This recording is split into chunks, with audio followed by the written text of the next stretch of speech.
Welcome to this Concept Explainer, brought to you by CBSE Scolab of profsam.com, that is profsam.com. இன்னைக்கு நம்ம unit 1 electric charges and ஃபீல்ட்ஸ்ல electric சார்ஜ்னா என்னன்னு ஆழமா பார்க்க போறோம். எக்ஸாம்க்கு என்ன தேவையோ அதை மட்டும் ஃபோக்கஸ் பண்ணி ரொம்ப சிம்பிளா எந்த பயமும் இல்லாம உங்களுக்கு புரிய வைக்கிறேன். சரியா? இப்போ ஒரு சின்ன கேள்வி. நம்ம நல்ல ட்ரை வெதர்ல ஸ்வெட்டரோ இல்லனா சிந்தட்டிக் ஷர்ட்டோ கலட்டும் போது ஆமா, பட் பட்னு ஒரு சவுண்டு கேட்கும். அப்புறம் நம்ம ஸ்கின்ல ஹேர்லாம் நின்னுக்கும். சில நேரம் லைட்டை ஆஃப் பண்ணிட்டு செஞ்சா ஒரு சின்ன ஸ்பார்க் கூட தெரியும். அதை எப்போது கவனிச்சிருக்கீங்களா? ஆமா கவனிச்சிருக்கேன். அது ஏன் அப்படி ஆகுதுன்னு எப்பவுமே யோசிச்சிருக்கேன். கொஞ்சம் பயமா கூட இருக்கும். கார் டோரை தொடும்போது கூட சில டைம் ஷாக் அடிக்கும்ல. எக்ஸாக்ட்லி, அதுதான் பாயிண்ட். அந்த சின்ன ஸ்பார்க்குக்கும் மழை காலத்துல வர பெரிய இடியும் ரெண்டுக்கும் காரணம் ஒண்ணுதான். அப்படியா? ஆமா, அது மட்டும் இல்ல, நம்ம யூஸ் பண்ற லேசர் பிரிண்டர்ஸ், போட்டோகாப்பி மெஷின்ஸ் இதெல்லாம் கூட இந்த பிரின்சிபல் வச்சு தான் ஒர்க் ஆகுது. பிரிண்டர்ஸா? அது எப்படி? சின்ன டோனப் பவுடர் பார்ட்டிகல்ஸை பேப்பர்ல சரியான இடத்துல ஒட்ட வைக்கிறதுக்கு பின்னாடி ஒரு இன்விசிபிள் ஃபோர்ஸ் இருக்கு. இந்த எல்லா விஷயத்துக்கும் காரணம் ஒரே ஒரு கான்செப்ட் தான், எலக்ட்ரிக் சார்ஜ். ஓ, அப்போ இது நம்ம டெய்லி லைஃப்ல இவ்ளோ இடத்துல இருக்கா? ஆமா, நம்ம அதை பத்தி தான் இப்ப படிக்க போறோம். Okay, let's unpack this. ஒரு பொருளுக்கு மாஸ் யானி நிறை எப்படி ஒரு அடிப்படை பண்போ, சரி, அதே மாதிரி தான் எலக்ட்ரிக் சார்ஜும் ஒரு அடிப்படை பண்பு.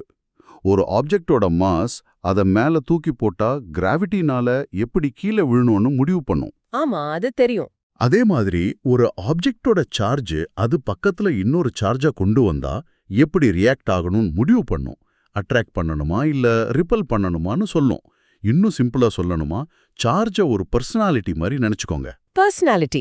ஆமா, சில பார்ட்டிகல்ஸுக்கு பாசிட்டிவ் பர்சனாலிட்டி இருக்கு, அவங்க தான் புரோட்டான்ஸ். சில பார்ட்டிகல்ஸுக்கு நெகட்டிவ் பர்சனாலிட்டி, அவங்க எலக்ட்ரான்ஸ். ஓகே.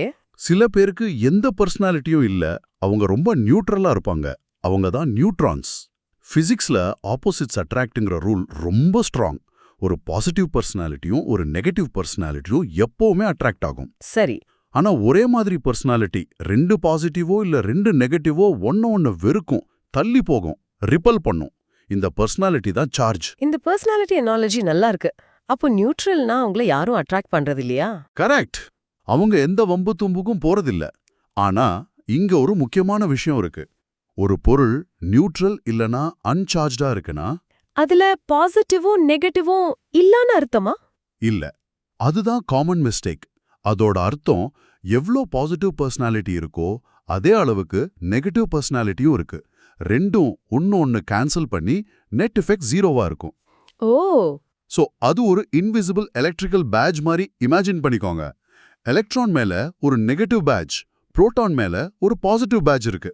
ஒரு அன்சார்ஜ்ட் ஆப்ஜெக்ட்ல பிளஸ் பேட்ஜஸும் மைனஸ் பேட்ஜஸும் சம அளவுல இருக்கும். ஓ, அப்போ பேலன்ஸ்டா இருக்குன்னு சொல்றீங்க. Perfect word. Uncharged means balance charge, not zero charge. இது ரொம்ப முக்கியமான பாயிண்ட். சரி, இப்போ நம்ம டெக்ஸ்ட் புக் என்சிஆர்டி இதை எப்படி டிஃபைன் பண்ணுதுன்னு பார்ப்போம். Okay. Experimentally, it is established that all free charges are integral multiples of a basic unit of charge denoted by E.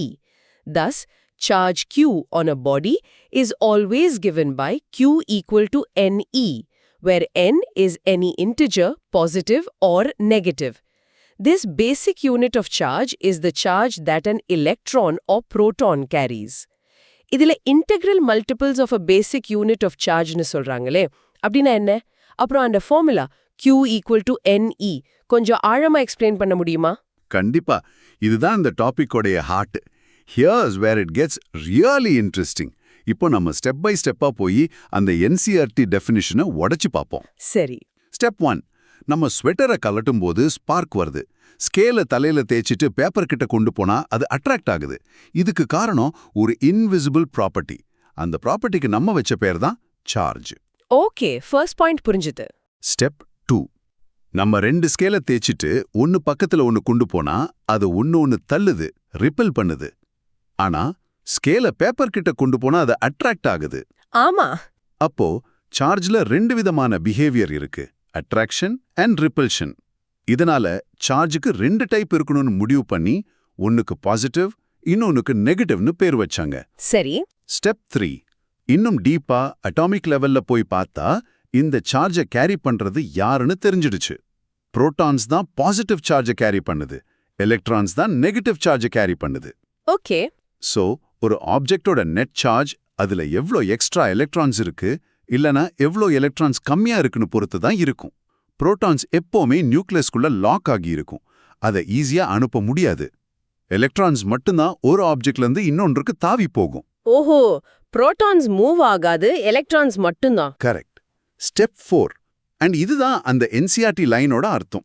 ஒரு ஆப்ஜெக்ட்ல இருந்து இன்னொரு ஆப்ஜெக்ட்டுக்கு சார்ஜ் போகுதுன்னா அது எலக்ட்ரான்ஸ் மூவ் ஆகுதுனால தான். நம்மால ஒரு எலக்ட்ரான் அனுப்ப முடியும், 2 எலக்ட்ரான் அனுப்ப முடியும், 1000 எலக்ட்ரான்ஸ் கூட அனுப்ப முடியும். சரி. ஆனா 1.5 எலக்ட்ரான் 1.5 அனுப்ப முடியுமா? முடியாது. முடியாது.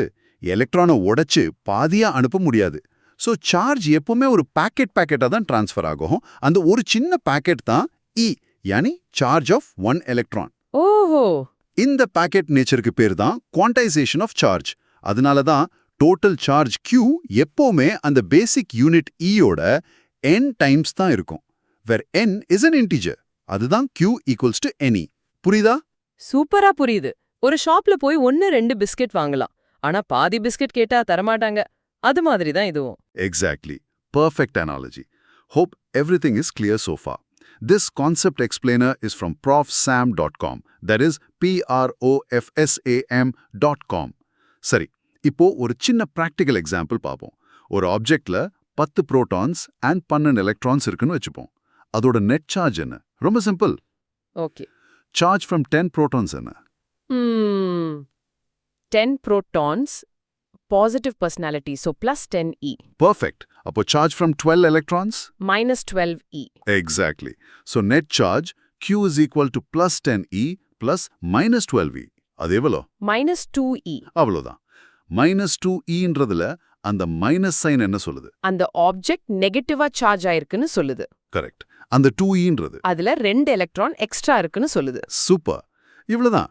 இந்த பேசிக் சார்ஜ் ப்ராப்பர்ட்டியும் Q is equal to NE ஃபார்முலாவும் நல்லா புரிஞ்சுக்கிட்டாதான் நம்ம அடுத்த டாபிக்ல 2 சார்ஜஸ் நடுவுல எவ்வளோ ஃபோர்ஸ் இருக்குன்னு கால்குலேட் பண்ற கூலம்ஸ் லோவை படிக்க முடியும். சரி. இப்போ நம்ம எக்ஸாம் பாயிண்ட் ஆஃப் வியூல மார்க்ஸை குறைக்கிற சில காமன் மிஸ்டேக்ஸை பார்ப்போம். ஸ்டூடெண்ட்ஸ் எப்பவுமே பண்ற தப்பு இது. First and foremost, uncharged or neutral ஆப்ஜெக்ட்னா அதுல சார்ஜஸே இல்லைன்னு நினைக்கிறது. நாம இதை இப்போதான் டிஸ்கஸ் பண்ணோம். கரெக்ட் ஐடியா என்ன? கரெக்ட் ஐடியா என்னன்னா அதுல equal number of positive charges, அதாவது புரோட்டான்ஸ், அண்ட் நெகட்டிவ் சார்ஜஸ், அதாவது எலக்ட்ரான்ஸ் இருக்கும். அதனால நெட் எஃபெக்ட் கேன்சல் ஆகி ஜீரோன்னு தெரியுது. So the correct term is balanced charge, not zero charge. Exactly. இந்த வார்த்தையை ஞாபகம் வச்சுக்கோங்க. Electrically neutral means charge is balanced. Super. இன்னொரு காமன் தப்பு, ஒரு புரோட்டானோட சார்ஜும் ஒரு எலக்ட்ரானோட சார்ஜும் வேற வேறன்னு நினைக்கிறது. ஆனா உண்மை என்னன்னா சார்ஜோட மேக்னிடியூட், யானி அதோட வேல்யூ ரெண்டுக்கும் எக்ஸாக்ட்லி சேம். ரெண்டுக்குமேவா? ஆமா, எக்ஸாக்ட்லி சேம். 1.6 into 10 - 19 கூலாம்ஸ். ரொம்ப ரொம்ப சின்ன நம்பர், ஆனா எக்ஸாக்ட்லி சேம். என்னதான் டிஃபரன்ஸ்? சைன் மட்டும்தான். புரோட்டானுக்கு பாசிட்டிவ், எலக்ட்ரானுக்கு negative. So remember this phrase, equal and opposite. Charge விஷயத்துல இவங்க ட்வின்ஸ், கசின்ஸ் கூட கிடையாது. ஒரே மாதிரி இருப்பாங்க, ஆனா character opposite. Got it. So magnitude is the same, 1.6 into 10 to the power minus 19c, but the sign is opposite, plus E for proton and minus E for electron. Perfect. இப்போ இவ்ளோ படிச்சதை எப்படி ஞாபகம் வச்சுக்கிறது? சில சிம்பிள் மெமரி ட்ரிக்ஸ் யூஸ் பண்ணலாம். சொல்லுங்க. சார்ஜோட types ஞாபகம் வைக்க சிம்பிளா பென் என்ற வார்த்தையை நினைவுல வச்சுக்கோங்க. பென். ஆமா, PEN. P for proton, which is positive, E for electron, which is negative, N for neutron, which is neutral. பென். ஈஸியா இருக்கா? ஆமா, பென். இது மறக்காது. குட். இன்னொரு கேட்ச் ஃப்ரேஸ் எப்பவுமே மனசுல இருக்கணும். Protons are positive particles, electrons are negative. இத தூக்கத்துல எழுப்பி கேட்டா கூட சொல்லணும். ஓகே. இன்னும் நல்லா ஞாபகம் வச்சுக்க ஒரு பிசிக்கல் ஜெஸ்டர் கூட ட்ரை பண்ணலாம். உங்க 2 கையிலயும் ஒரு பென்னை எடுத்துக்கோங்க. சரி. ரைட் ஹேண்ட்ல இருக்கிற பென்னை பிளஸ் சார்ஜ்னு நினைச்சுக்கோங்க. லெஃப்ட் ஹேண்ட்ல இருக்கிற பென்னை மைனஸ் சார்ஜ்னு நினைச்சுக்கோங்க. இப்ப 2 கையும் பக்கத்துல கொண்டு வந்தா ஆப்போசிட்ஸ் அட்ராக்ட் சேரணும். Okay, attract. அதே மாதிரி ரெண்டு பேரும் ரைட் ஹேண்ட பாசிட்டிவா பக்கத்துல கொண்டு வந்தா இட் ஷுட் ரிப்பெல். இது விஷுவலா மைண்ட்ல பதியும். ட்ரை பண்ணி பாருங்க. ஓகே, ஒரு கை பாசிட்டிவ், இன்னொரு கை negative, opposites attract, same charges repel. புரியுது. எக்ஸலண்ட். ஓகே, இந்த டாபிக்கோட 3 மெயின் பாயிண்ட்ஸை இப்ப சம்மரைஸ் பண்றேன். எக்ஸாம்க்கு ரிவைஸ் பண்ணும்போது இது ரொம்ப யூஸ் ஆகும். சரி. Point number 1, electric charge is a fundamental property of matter. மேட்டருக்கு மாஸ் எப்படி முக்கியமோ அதே மாதிரி சார்ஜும் முக்கியம். அதுல 2 டைப் இருக்கு. Positive carried by protons and negative carried by electrons. Okay, point 1. Point number 2, charge எப்பவுமே குவான்டைஸ்ட். அது பேக்கெட்டா தான் இருக்கும். அந்த சின்ன பேக்கெட்டோட வேல்யூ தான் E, which is 1.6 into 10 - 19 C. Total charge எப்பவுமே இந்த ஈயோட இன்டெக்ரல் மல்டிபிளா தான் இருக்கும். Formula Q is equal to NE. Got it. Q equal to NE. Point number 3, charge is conserved. நம்ம சார்ஜை புதுசா கிரியேட் பண்ண முடியாது, டிஸ்ட்ராய் பண்ணவும் முடியாது. ஒரு ஐசோலேட்டட் சிஸ்டம்ல டோட்டல் சார்ஜ் எப்பவுமே கான்ஸ்டன்டா தான் இருக்கும். ஒரு ஆப்ஜெக்ட்ல இருந்து இன்னொரு ஆப்ஜெக்ட்க்கு ட்ரான்ஸ்ஃபர் மட்டும்தான் பண்ண முடியும். ஓ, அதனால தான் ஸ்வெட்டர்ல இருந்து சார்ஜ் ட்ரான்ஸ்ஃபர் ஆகுது. நம்ம ஒன்னும் கிரியேட் பண்ணல. ப்ரிசைஸ்லி. ஸ்வெட்டரை தேய்க்கும் போது நம்ம புதுசா சார்ஜை உருவாக்கல, ஸ்வெட்டர்ல இருந்த எலக்ட்ரான்ஸ் நம்ம உடம்புக்கு ட்ரான்ஸ்ஃபர் ஆகுது. அவ்வளவுதான். 12th CBSE Physics, Chemistry and Mathsல மேக்ஸிமம் மார்க்ஸ் வாங்க profsam.comக்கு விசிட் பண்ணுங்க. That is PROF Sam, right? Yes, PROFSAM.com. நம்ம அடுத்த செஷன்ல சந்திப்போம்.